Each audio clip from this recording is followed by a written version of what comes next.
আজকে আমি করব নিরামিষ আলুর দম। আলুগুলো আমি ভালো করে ছিলকা ফেলে নিয়েছি। কড়াইতে দিয়ে দিলাম তেল, দিয়ে দিলাম জিরা তেজপাতা,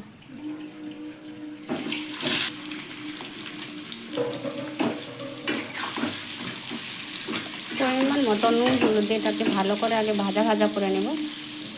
যেহেতু আমি নিরামিষ করব তাই আমি এটাতে পেঁয়াজ রসুন কিছু অ্যাড করব না। কেনা মশলাও না, ঘরের মশলা আমি ইউজ করব, একদম নিজেদের ঘরে পেস্ট করা মশলা। আমার কাছে সামান্য মটরশুঁটি ছিল তাই দিয়ে দিলাম মশলা।